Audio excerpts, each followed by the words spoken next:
আসসালামু আলাইকুম ওয়া রাহমাতুল্লাহি ওয়া বারাকাতুহু। ইন্নাল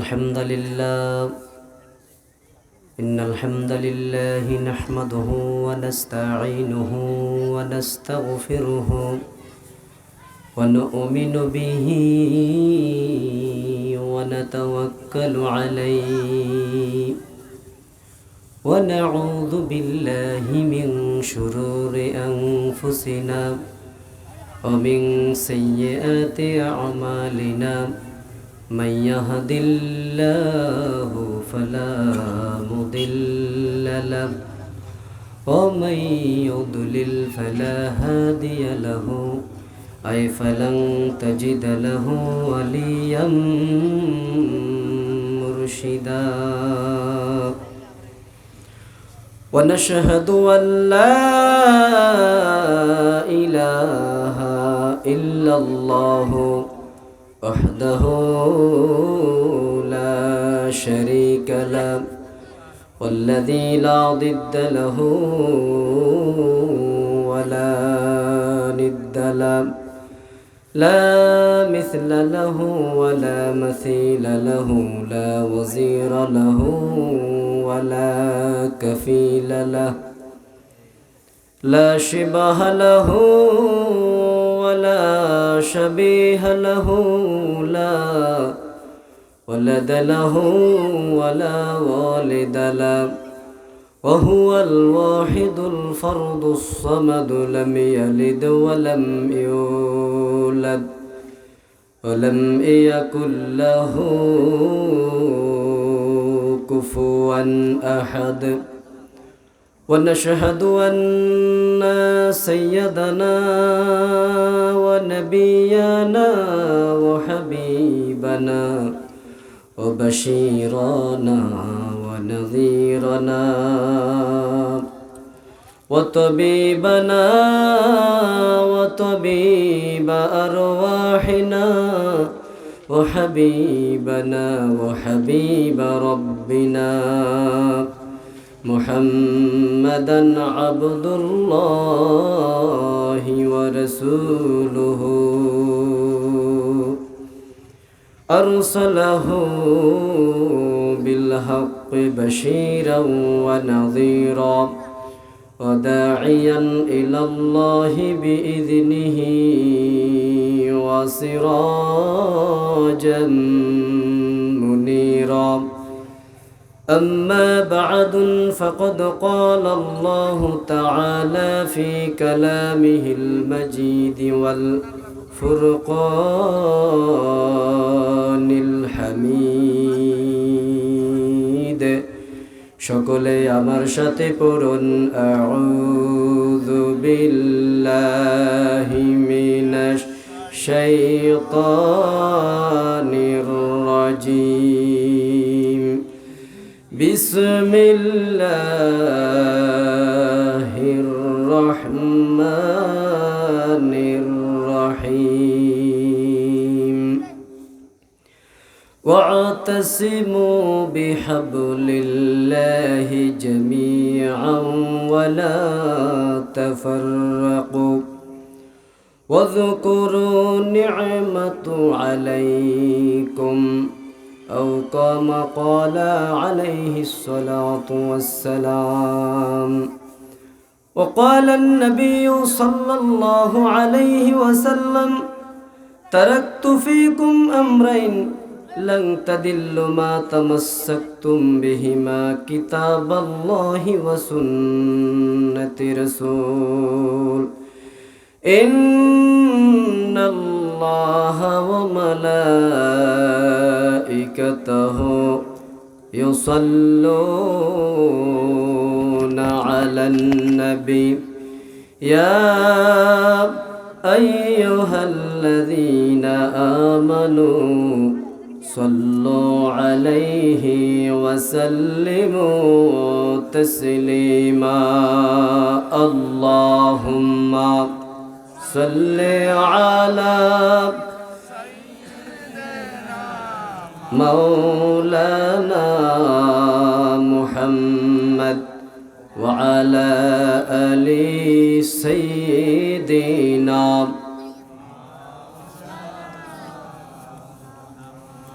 খেয়ে না খেয়ে দিন প্রচারের কাজে নিজেকে দিয়ে ছবি নিয়ে তায়েফের কাফেরেরা চিনল না সে আলো, দুষ্ট কাফেরদের পিছু দিল লেলিয়ে। পাথরের আঘাতে ক্ষত বিক্ষত হয়ে সারা শরীর থেকে রক্ত ঝরে। হে রাসূল তোমাকে ভুলি আমি কেমন করে। আল্লাহুম্মা সাইয়্যিদিনা মাওলানা মুহাম্মদ ওয়া আলা আলি সাইয়্যিদিনা। চাঁদের চেয়ে সুন্দর তুমি নবী আমার কমলেওয়ালা। আমার নবী সুন্দর না কালো? চাঁদের চেয়ে সুন্দর তুমি নবী আমার কমলেওয়ালা। দো জাহানের বাদশাহ তুমি, দো জাহানের বাদশাহ তুমি, প্যারা নবী সাল্লে আলা। চাঁদের চেয়ে সুন্দর তুমি নবী আমার কমলেওয়ালা। আল্লাহুম্মা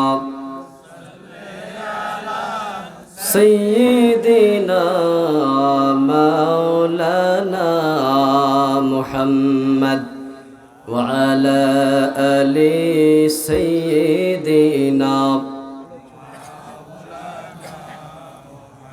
লা ইলাহা ইল্লাল্লাহ, লা ইলাহা, জোরে লা ইলাহা ইল্লাল্লাহ, লা ইলাহা। ঝিনুকের মাঝে লুকিয়ে থাকে যে মনমতি, ঝিনুকের মাঝে লুকিয়ে থাকে যে মনমতি। কলমা শাহাদাতে আছে আল্লাহর জ্যোতি, কলমা শাহাদাতে আছে আল্লাহর জ্যোতি। জোরে লা ইলাহা,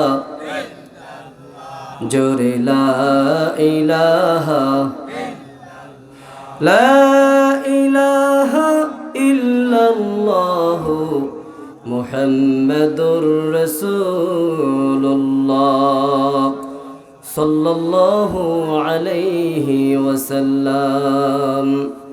আলহামদুলিল্লাহ, ঐতিহ্যবাহী একবালিয়া পূর্বপাড়া জামি মসজিদ ও যুব সমাজের উদ্যোগে আয়োজিত আজকের এই বিশাল তাফসীরুল কোরআন মাহফিলের মোহতারাম সভাপতি, এ এলাকারই কৃতি সন্তান জনাব আব্দুল বারেক নুক্কুন আলী, আল্লাহ পাক ওনার হায়াতের মধ্যে বরকত দিক, আমরা সকলে ফিরে আল্লাহুম্মা আমিন। আজকের মাহফিলের প্রধান মুফাসসির যিনি আমাদের এই এলাকারই কৃতি সন্তান মুফতি মামুন হোসেন হাবিবি ভাই, প্রিন্সিপাল উম্মুল কুরা মডেল মাদ্রাসা ঢাকা, প্রধান বক্তা হিসেবে যিনি আমাদের মাঝে এসে উপস্থিত হয়ে গেছেন ইনশাআল্লাহ, ঐতিহ্যবাহী ব্রাহ্মণবাড়িয়া জামিয়া নুরুল উলুম ইসলামিয়া মাদ্রাসার সম্মানিত প্রিন্সিপাল মুফতি মামুন বিন সাইদ সাহেব আলোচনা করেছিলেন। ইশারের আগে আমার পরম শ্রদ্ধেয় ভাই হযরত মাওলানা হাফেজ শাহজালাল সাহেব আলোচনা রেখেছিলেন, হযরত মাওলানা সাইফুল্লাহ আনসারী সাহেব আলোচনা রেখেছিলেন, আবু সালেহ আহমেদ সাহেব আপনাদের এই মসজিদের সম্মানিত খতিব। আমার মঞ্চে উপবিষ্ট আছেন আমার পরম শ্রদ্ধেয় উলামায়ে কেরাম, আমার সামনে উপবিষ্ট আছেন আল্লাহ পাকের দিনদার, ফরহেজগার, মুত্তাকিন, মুহিব্বিন ও মুরব্বিয়ানে আওয়াম। পর্দার অন্তরালে অবস্থানরত আমার শ্রদ্ধেয় সরল মনা মা ও বোনেরা, আনুষ্ঠানিকতার মধ্য দিয়ে আমি আবারও সালাম বিনিময় করছি। আসসালামু আলাইকুম ওয়া রাহমাতুল্লাহি ওয়া বারাকাতুহু। আমাদেরকে ভালো রেখেছেন কে? আল্লাহ। মাঝে মাঝে অসুস্থ বানাইয়া পরীক্ষা করেন কে? আল্লাহ। সে আল্লাহর জন্য শুকরিয়া আদায় করার দরকার আছে না নাই? তাহলে আসুন আমরা সেই মনিবের দরবারে আমরা অত্যন্ত বিনয়ের সাথে শুকরিয়া আদায় করছি, যিনি মহাবিশ্বের মহাবিশ্বয় মহাগ্রন্থ আল কোরআন থেকে কিছু কথা বলার এবং শোনার, সে অনুযায়ী আমল করার আল্লাহ পাক যেন তৌফিক দান করেন। সেই জন্য আমরা মনিবের দরবারে অত্যন্ত বিনয়ের সাথে শুকরিয়া আদায় করছি। আমরা সকলে পড়ি আলহামদুলিল্লাহ। রব্বানা লাকাল হামদ হামদান কাসীরান তাইয়িবান মুবারাকান ফীহি ইয়া রব্বি লাকাল হামদু কামা ইয়ানবাগি লিজালালি ওয়াজহিক ওয়া আযীমি সুলতানিকা লাকাল হামদু বিল ঈমান লাকাল হামদু বিল ইসলাম লাকাল হামদু বিল কোরআন। আমরা আল্লাহ পাকের দরবারে সর্বোচ্চ শুকরিয়া আদায় করলাম। শুকরিয়া আদায় করলে খুশি হয় কে? লাভ হয় কার? বান্দার। আমরা আল্লাহর শুকরিয়া আদায় করে শেষ করতে পারবো না। আমরা আল্লাহর শুকরিয়া আদায় করে শেষ করতে পারবো না, তারপরেও তো আমরা আল্লাহর শুকরিয়া আদায় করি না। রব্বুল আলামিন পবিত্র কোরআনুল হাকিমের বিভিন্ন জায়গার মধ্যে আল্লাহ রাব্বুল আলামিনের শুকরিয়ার ব্যাপারে তিনি বলেছেন। আল্লাহ রাব্বুল আলামিন সূরা হজের অন্যান্য আয়াতের মধ্যে সেই কথাগুলো তিনি বলেছেন, বান্দারে তোমরা যদি আমি আল্লাহর শুকরিয়া আদায় করো তাহলে আমার আরশ কেঁপে যায়, আমার রহমতের দরিয়ায় জোশ খেলে যায়। বান্দা তুমি যদি আমার নিয়ামত ভোগ করার পরে আমার দরবারে শুকরিয়া আদায় করো, আমি রব্বুল আলামিন তোমাদের নিয়ামতগুলো বাড়াইয়া দেই। কুল্লাউ কানাল বাহরু মিদাদান লিকালিমাতি রাব্বি লানাফিদাল বাহরু ক্বাবলা আন তানফাদা কালিমাতু রাব্বি ওয়ালাউ জিনা বিমিসলিহি মাদাদা। সাগরের জলকে কালি করে, গাছের পাতাকে খাতা করে যদি তোমার মহিমা লেখা শুরু করি, তবে শেষ হবে না যে জীবন ভরি। আল্লাহু আকবার। রব্বুল আলামিন বলছেন, ও দুনিয়ার গোলাম শোনো, দুনিয়ার সব নদী নালা সাগর মহাসাগরের পানি যদি কালি বানিয়ে দেওয়া হয়, আর পৃথিবীর যত গাছপালা আছে গাছপালার পাতাগুলো যদি খাতা বানিয়ে দেওয়া হয়, তারপরে যদি আমি আল্লাহর প্রশংসা তোমরা লিখতে শুরু করো, পৃথিবীর সব সাগর মহাসাগরের নদী নালার পানিগুলো শেষ হয়ে যাবে, দুনিয়ার গাছের সব পাতাগুলো ফুরিয়ে যাবে, কিন্তু আমি রব্বুল আলামিনের প্রশংসা তোমরা লিখে শেষ করতে পারবে না। শুধু তাই নয়, আবার দ্বিতীয়বার যদি এই পৃথিবীর বুকে যত নদী নালা সাগর মহাসাগর রয়েছে এইগুলা যদি আবার পানি ভর্তি করে দেওয়া হয়, আবার গাছের পাতাগুলো যদি আবার সজীব করে দেওয়া হয়, বান্দারে আবার যদি লেখা শুরু করো, তোমার এই দুনিয়ার সাগরের পানি মহাসাগরের পানিগুলো শেষ হয়ে যাবে, কিন্তু আমি মহান রবের প্রশংসা তোমরা করে শেষ করতে পারবে না। সুতরাং আল্লাহর প্রশংসা করে শেষ করতে পারবো না। তাহলে সকাল এবং বিকাল সর্বক্ষণে আমরা শুকরিয়া আদায় করব একজনের, তিনি কে? আল্লাহর শুকরিয়া আমাদেরকে আদায় করতে হবে। প্রিয় ভাইয়েরা আমার, আসুন আমরা আলোচনা শুনি। আমার এই কথাটা যদি আপনারা আপনাদের জীবনের সাথে মিলিয়ে নিতে পারেন, তাহলে অবশ্যই রব্বুল আলামিন আপনার জীবনে আমার জীবনে প্রত্যেকটা সেক্টরে আল্লাহ পাক বরকত দিয়ে দিবেন। শুকরিয়া আদায় করেন, যখন যে হালতে আছি শুকরিয়া আদায় করেন, আল্লাহ বাড়িয়ে দিবেন। আমরা শুধু নাফরমান হয়ে গেছি।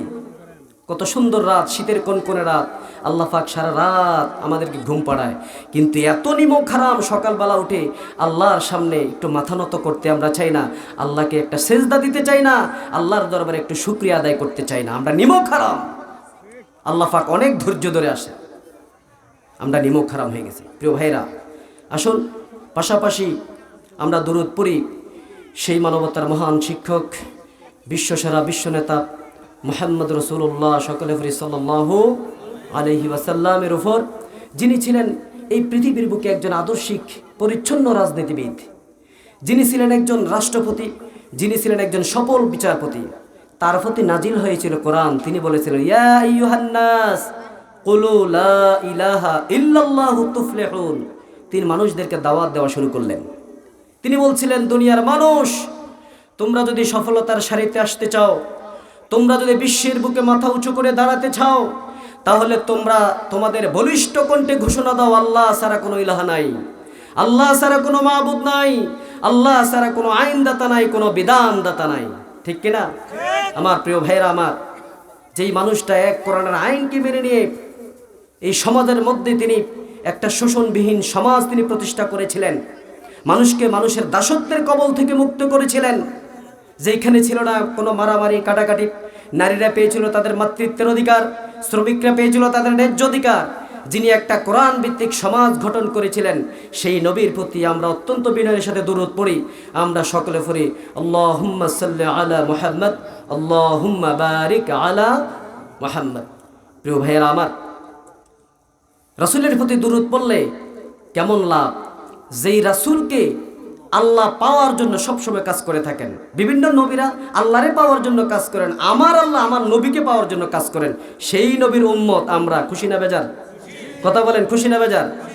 একদম মনের কান দিয়া নয়, দিলের কান দিয়া শুনতে হবে, ভালো করে বুঝতে হবে। আমার প্রিয় ভাইয়েরা, আমার নবী, আপনার নবী, বিশ্ব নবী রাহমাতাল লিল আলামিন যখন মসজিদে নববীর পাশ দিয়া যখন তিনি যাচ্ছিলেন, অথবা কিতাবের মধ্যে এসেছে তিনি বারান্দা দিয়ে হেঁটে হেঁটে যাচ্ছিলেন, কয়েকজন সাহাবী বসে আছেন। একজন সাহাবী তিনি বলছেন, আদম হলো সফিউল্লাহ, হযরত মূসা হলো কালিমুল্লাহ, ইব্রাহিম হলো খলিলুল্লাহ, আর আমার নবী, আপনার নবী, বিশ্ব নবী মুহাম্মদ